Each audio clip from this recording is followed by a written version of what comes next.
साथ पल्लवी तिवारी। तो हमेशा की तरह गुड मॉर्निंग भारत की शुरुआत करते हैं कोरोना के आंकड़ों से।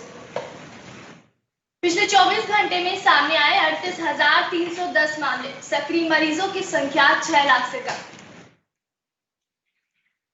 कोरोना वायरस के दैनिक मामलों में हाल ही के दिनों में सबसे बड़ी गिरावट देखी गई है। ये इस बात का संकेत है कि वायरस के खिलाफ देश की जंग सही दिशा में जारी है। सोमवार को सामने आए 45,230 संक्रमण के मामलों की तुलना में पिछले 24 घंटे में 38,310 नए मामले सामने आए हैं। वहीं कोरोना वायरस से संक्रमण मुक्त होने वाले मरीजों की संख्या 76 लाख को पार कर गई है। अगर हम केंद्रीय स्वास्थ्य मंत्रालय के आंकड़ों की बात करें तो उनके अनुसार पिछले 24 घंटे में कोविड-19 के 38,310 नए मामले सामने आए हैं। वहीं इस दौरान 490 लोगों की वायरस से मौत हुई है। देश में कोरोना वायरस से संक्रमित होने वाले लोगों की कुल संख्या 82,67,623 है। इन आंकड़ों के अनुसार देश में सक्रिय मामलों की संख्या 6 लाख से नीचे बनी हुई है। सक्रिय मामलों की कुल संख्या 5,41,405 है, जिसमें पिछले 24 घंटों में 20,503 की कमी हुई है। वहीं अब तक देश में कुल 1,23,097 लोगों की कोरोना वायरस के कारण मौत हुई है। तो ये तो हो गई कोरोना वायरस के बारे में अपडेट। अब चलिए बढ़ते हैं खबरों की।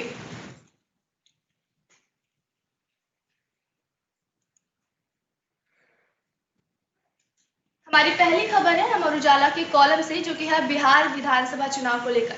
आप सभी जानते हैं कि बिहार में दूसरे चरण की वोटिंग है आज। तो चलिए जानते हैं इस खबर के बारे में। नीतीश कुमार बोले 15 सालों तक काम किया लेकिन तभी राज्य आगे बढ़ा। बिहार विधानसभा चुनाव 2020 के दूसरे चरण के लिए मतदान जारी है। दूसरे चरण में 17 जिलों की 94 विधानसभा सीटों के लिए मतदान हो रहा है। इस चरण में 1463 प्रत्याशियों की किस्मत का फैसला होना है। आपको बता दें कि दूसरे चरण में पश्चिमी चंपारण, पूर्वी चंपारण, शिवहर, सीतामढ़ी, मधुबनी, दरभंगा, मुजफ्फरपुर, गोपालगंज, सिवान, छपरा, वैशाली, समस्तीपुर, बेगूसराय, खगड़िया, भागलपुर, नालंदा और पटना में मतदान हो रहे हैं। प्रधानमंत्री नरेंद्र मोदी, गृह मंत्री अमित शाह और भाजपा के राष्ट्रीय अध्यक्ष जेपी नड्डा ने मतदाताओं से भारी संख्या में मतदान करने और लोकतंत्र के इस महापर्व को सफल बनाने का अनुरोध किया है। वहीं आपको बता दें कि राज्यपाल फागू चौहान, नीतीश कुमार, सुशील मोदी, नित्यानंद राय, चिराग पासवान, राबड़ी देवी और तेजस्वी यादव ने मतदान केंद्र पर जाकर वोट डाले हैं। बिहार के मुख्यमंत्री नीतीश कुमार ने ट्वीट करके कहा कि विगत 15 सालों से लगातार काम करते आ रहे हैं, तभी बिहार आगे बढ़ा है। पूरे बिहार को ही अपना परिवार और घर मानकर हमने सेवा कार्य किया है। हाशिए पर खड़े अंतिम व्यक्ति को भी मुख्य धारा में जब तक नहीं ले जाते, तब तक ये प्रयास और विकास कार्य करते रहेंगे। आपको बता दें कि केंद्रीय गृह राज्य मंत्री और भाजपा नेता नित्यानंद राय ने हाजीपुर विधानसभा क्षेत्र के करणपुरा के मतदान केंद्र पर अपना वोट डाला। बिहार में 9 बजे तक 8.05% वोटिंग हो चुकी है। ये जानकारी बिहार के मुख्य निर्वाचन अधिकारी यानी कि सीईओ ने दी है। बिहार के मुख्यमंत्री नीतीश कुमार दीघा के एक सरकारी स्कूल में वोट डालने के लिए पहुंचे। उन्होंने कहा हर किसी को अपना वोट डालने के लिए आना चाहिए। तेजस्वी यादव ने लोगों से की वोट करने की अपील।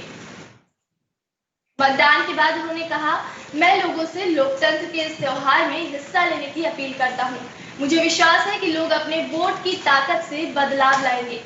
आज बिहार के लोग पढ़ाई, दवाई, कमाई, सिंचाई, महंगाई, सुनवाई वाली सरकार चाहते हैं और मुझे पूरा भरोसा है कि लोकतंत्र में सब लोग अपने मतों का इस्तेमाल करके बदलाव जरूर करेंगे। राजद नेता और हसनपुर से उम्मीदवार तेज प्रताप यादव भी अपना वोट डालने पहुंचे। उन्होंने कहा कि जनता बदलाव चाहती है, जनता त्राहिमाम कर रही है, हम उनकी मांगों को जरूर पूरा करेंगे। मैं लोगों से वोट डालने की अपील करता हूं। राजद नेता और पूर्व मुख्यमंत्री राबड़ी देवी भी वोट डालने के लिए पहुंची। इस दौरान उन्होंने कहा, बिहार को बदलाव चाहिए, बदलाव की गंगा बह रही है। राबड़ी के साथ उनके छोटे बेटे तेजस्वी यादव ने भी पटना के बूथ नंबर 160 पर वोट डाला। आपको बता दें कि पटना में चुनाव आयोग ने मतदान में सहभागिता देने वाले मतदाताओं को सर्टिफिकेट देकर सम्मानित किया।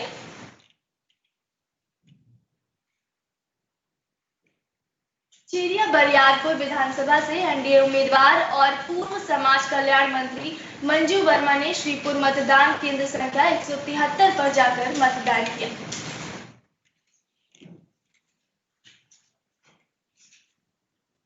आपको बता दें कि पटना में सुबह सुबह राज्य के उप मुख्यमंत्री सुशील कुमार मोदी भी मतदान करने के लिए पहुंचे।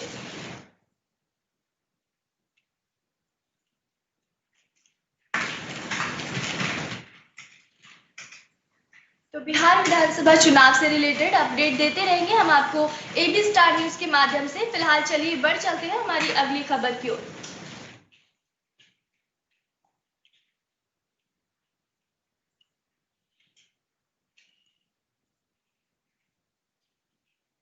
हमारी अगली खबर अमर उजाला के कॉलम से है, जो कि है वियना में आतंकी घटना में 2 की मौत। पीएम मोदी ने की घटना की निंदा, कहा भारत ऑस्ट्रिया के साथ खड़ा। आइए जानते हैं इस खबर के बारे में विस्तार से। यूरोपीय देश ऑस्ट्रिया की राजधानी वियना शहर के एक कैफे और रेस्टोरेंट में आतंकी घटित हुई है। अधिकारियों ने कहा कि इस आतंकी घटना में 2 लोगों की मौत हुई है और 15 लोग घायल हुए हैं। मरने वालों में एक हमलावर भी शामिल है।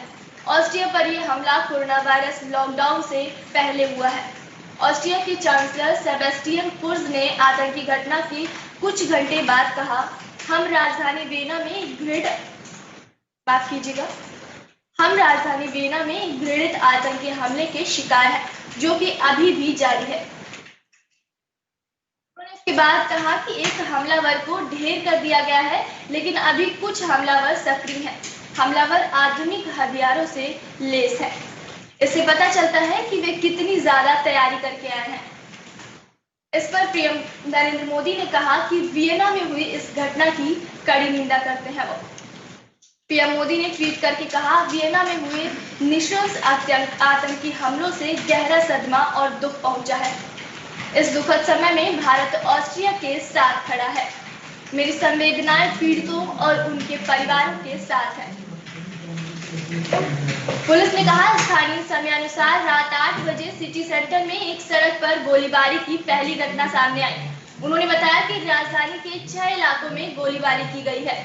एक अपोस्ट वीडियो में देखा जा सकता है कि कैसे हमलावर हथियारों को हाथों में लिए हुए सड़कों पर गुजर रहे हैं और लोगों पर सरेआम गोलीबारी कर रहे हैं। अभी तक हमले के असल कारणों का नहीं पता चल पाया है। चांसलर सेबेस्टियन कुर्ज ने कहा कि इसकी पूरी संभावना है कि यह एक यहूदी विरोधी हमला है। उन्होंने कहा कि यह हमला एक यहूदी उपासना गृह के पास हुआ है, जिससे इस संभावना को नकारा नहीं जा सकता है। हालांकि हमले के वक्त यह बंद था। इस पर गृह मंत्री कार्ल नेहमर ने कहा कि सेना को आदेश दिया गया है कि वह शहर के महत्वपूर्ण इलाकों की सुरक्षा करे। इसके अलावा आधुनिक हथियारों से लैस पुलिस वाले हमलावरों की तलाश में जुट गए हैं।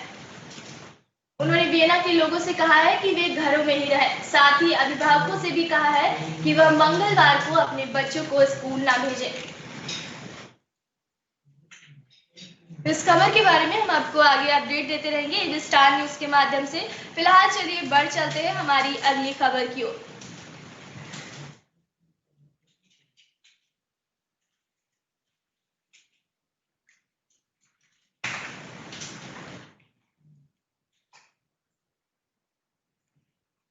हमारी अगली खबर भी बिहार विधानसभा चुनाव को लेकर है, जो कि है पीएम नरेंद्र मोदी और राहुल गांधी बिहार के तीसरे चरण के चुनाव के लिए आज चुनावी रैली करेंगे। आइए जान लेते हैं इस खबर के बारे में विस्तार से। प्रधानमंत्री नरेंद्र मोदी और कांग्रेस नेता राहुल गांधी अपने संबंधित गठबंधनों के लिए समर्थन हासिल करने के उद्देश्य से मंगलवार को बिहार में चुनावी रैलियों को संबोधित करेंगे। मोदी जहां अररिया और सहरसा जिलों में 2 रैलियों को संबोधित करेंगे, वहीं कांग्रेस के पूर्व अध्यक्ष राहुल गांधी भी कटिहार और किशनगंज में चुनावी सभाओं को संबोधित करने के लिए 3 नवंबर को बिहार जाएंगे। जिन जिलों में मोदी और राहुल मंगलवार को आएंगे, वहां बिहार विधानसभा के अंतिम चरण में 7 नवंबर को मतदान होना है। बिहार में चल रहे चुनावों में मोदी की यह चौथी और अंतिम अभियान यात्रा होगी। मधेपुरा जिले के बिहारगंज और अररिया में रैलियों को संबोधित करने के लिए राहुल गांधी 4 नवंबर को फिर से बिहार का दौरा करेंगे। कांग्रेस ने दिग्गज समाजवादी नेता शरद यादव की बेटी सुभाषिनी यादव को बिहारगंज विधानसभा सीट पर उतारा है। आधिकारिक सूत्रों ने बताया कि संबंधित जिलों में कोविड-19 के प्रोटोकॉल के अनुसार प्रधानमंत्री के कार्यक्रम के लिए विस्तृत व्यवस्था की गई है।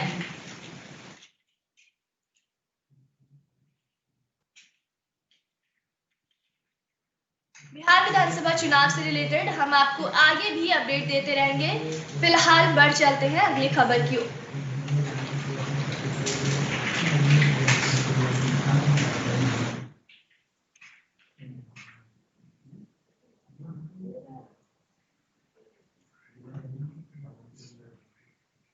हमारी अगली खबर है दैनिक जागरण की कॉलम से, जो कि है अमेरिकी राष्ट्रपति चुनाव में दंगों की आशंका, हथियारों की खरीद में आई तेजी।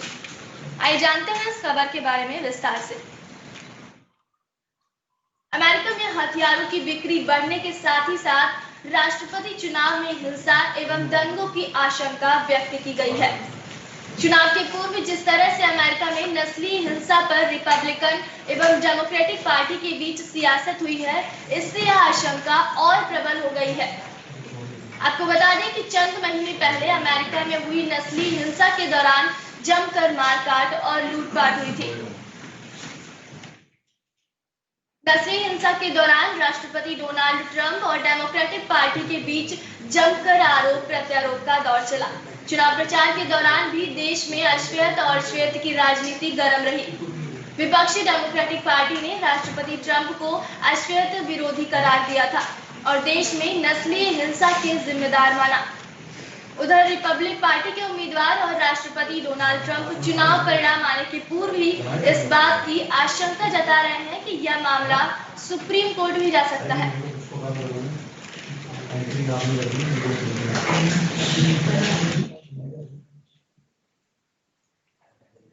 इस मामले में हम आपको आगे भी अपडेट देते रहेंगे एबी स्टार न्यूज के माध्यम से। फिलहाल चलिए बढ़ चलते हैं हमारी अगली खबर की ओर।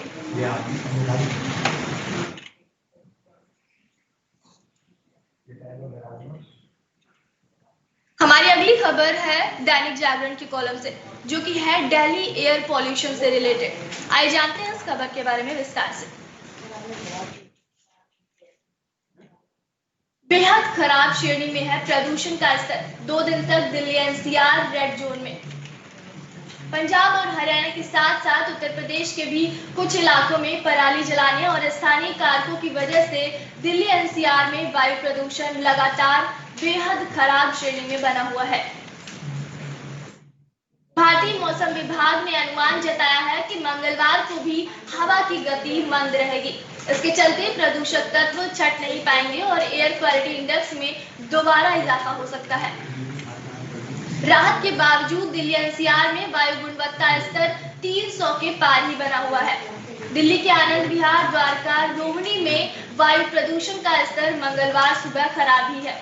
लोगों ने सांस लेने में भी दिक्कत और आंखों में जलन की शिकायत हो रही है। अगले 2 दिनों के दौरान फिर से प्रदूषण बढ़ने के आसार हैं।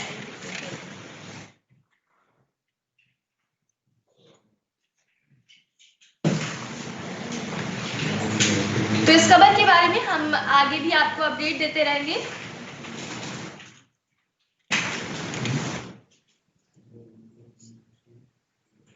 तो आज के गुड मॉर्निंग भारत शो में आपके लिए इतना ही। फिलहाल आज के लिए दीजिए इजाजत। देश और दुनिया की तमाम बड़ी खबरों के लिए देखते रहिए एबी स्टार न्यूज। नमस्कार।